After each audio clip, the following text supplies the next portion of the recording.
How do you stay motivated on the hard days when it comes to running? I want you to visualize the hard day with me real quick. Close your eyes. Yep, no. Close your fucking eyes, all right? So, imagine you're in bed. Outside it's raining, it's gloomy. Your coach just gave me 4 miles to do. Your body's fine, but the last thing you want to do is lace up and go outside. So you stay in bed. You keep thinking about it all day. And at 7 o'clock at night, you don't have a treadmill. You miss an entire day's run, all because you just couldn't get out of bed. Okay, now open your eyes. This used to be me quite a lot when I started running, and Sunday runs were a thing. My mental just couldn't get up for it. I was just like, no, I can't do a Sunday run. I just won't. But when I realized that I wanted to go to the next level, I realized Sunday runs were a must. I learned these 5 rules so that when I have to do like any kind of on my own run, it's never a motivation issue. Never again. You know how you kept thinking about the run while you were in bed? That's actually one of the rules. I call it the "this is no way to live" rule. Because think about it, right? It takes a lot of energy to lay down in bed and just think about running. It's not that when you have your run to do and you think about it, that makes it any better. No, you're not able to enjoy what you're doing in bed, which is most likely scrolling on your phone, watching a video, just laying down, sleeping. You can't enjoy any of that because your head still has the run in the back. So you overall end up enjoying your time that you spent in bed less than if you had just went on the run, came back, and realized that, hey, everything that's on my phone, on my laptop, on my computer, I can come back to it. He's not running away from me, unless it's like a live stream or a call or something. But at the end of the day, you still won't enjoy those things as much as if you had just went to go run, because then your mind is still thinking about that. You're lessening your own enjoyment of the things you like, not to mention giving yourself more mental pain, because all you do is think about the run. But you also have to remember rule number 2, which is you'll never regret it. Think about all the runs you've ever done. It's ever been a day, okay, and I know like there's probably going to be one of you that's going to be like, oh yes, there was a day. No, I want you to truly think about it. Was there ever a day you went out for a run and you're just like, damn, I just wasted my time, or like I regret running today? No. Isn't that kind of funny, right? When you were laying down in bed and you were just scrolling, watching through videos, there's always some piece of regret. If you look back and look at what you watched in like the past hours, like, especially for like shorts or something, you don't sit there and be like, that was like a great use of my time. Like, unless like you're watching like educational content or something like that, like my content, but but you never sit down at the end of a YouTube session and feel like, damn, I did something. Like when you come back from your run, you never regret that you did the run. You might be a little bit tired, you might be a little bit sore, but you'll never regret that you did the run. But what if you need that like extra kick, right? What if like this light stuff isn't for you? You need like that dark motivation. If you're the type of guy to watch this type of video, I know sometimes you do need that dark motivation. Well, here's number 3, and what I use almost weekly. It's the competitor and doubter rule. If you think back to when like you started track or cross country or just running in general, there was those people, right, who thought, oh, he's gonna drop it in a week. He's not gonna make it. Look at where you are. Those doubters are still there. They're still waiting for you to fucking fail.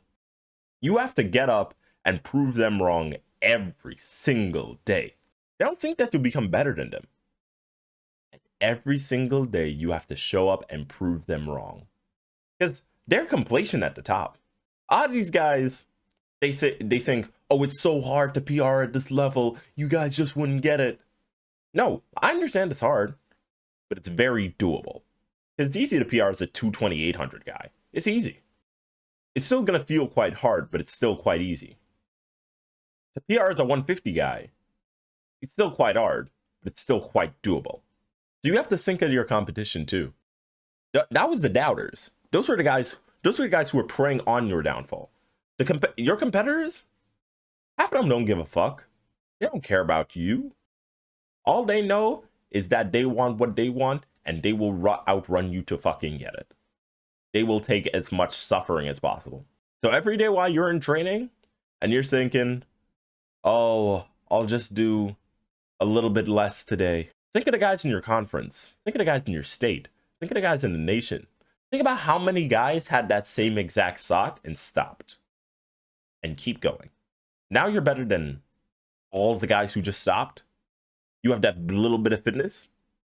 So now when you go race them at national, state, conference, now all of a sudden, you have that little edge on them. You have that little kick. And no one cares about second place.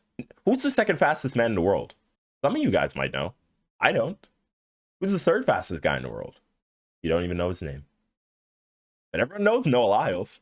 See? So that's where all these tiny little changes come in. But what if you have no competition or doubters? What if it's just you against you? Well, my friend, I have one that I actually use daily. Rule number 4, the mental demon. My mental demons, like, they're manufactured. They don't come from life. They're my goals. Personally, I like to visualize them out in like space. So like, I look at my D1 ambitions as like, for some reason it comes to me, it's like a blue dragon. I do not know why, but that's just what it materialized in. And every time I'm on the treadmill, I'm doing like a 40-minute run, I'll see it. I'll literally, like, it's like almost like I'm hallucinating. Like, I'll literally see a blue dragon just sitting there, just watching me. And as I get closer to a goal, I can literally see the blue dragon scale start to chip off, and the thing almost start to look more sickly. And that's how like my mental demons work. And they're always there. They watch me. Like hell, I can see the YouTube demon. He's sitting right over there. He's just sitting there. He's watching me record this video, knowing that I'm breaking him down. And I have fun doing it. But you have to create your own mental demon. You have to visualize it. You have to let it be there. And actually make consequences for that mental demon being there. Because every day you don't do it, the mental demon only gets stronger. It only wrecks and fucks with your mental health more. Are you really gonna let this little fucking hallucination, visualization, come and beat you? Or are you gonna say, fuck no, you're gonna stand up, and you're gonna fucking take control? But what if you need more of a softer approach, right? Let's say you're much more of a light runner. You're not in it for the competition, you're just in it for the game, right? You're in it for the love of the game. Well, one of my favorite steps, especially when I'm doing by myself runs, I don't want to get up, is the one step. Instead of thinking, hey, I'm gonna go outside and go do a 40-minute run, break the run in half. So if it's a 40-minute run, be like, okay, we're just gonna go out, run 20 minutes, all right? So your brain gets a little bit calmer, right? Like, take it a bit at a time. So if you're laying down in bed, first you sit up, then you hang your legs off the bed, then you get up, then you're not going to run, right? Like, you're in your brain, you're not going to run. These are separate actions. Then all of a sudden, take off your shirt, put on your running shirt, put on your shorts, put on your shoes, do some leg swings, put on your watch, and then all of a sudden, you're like almost out the door.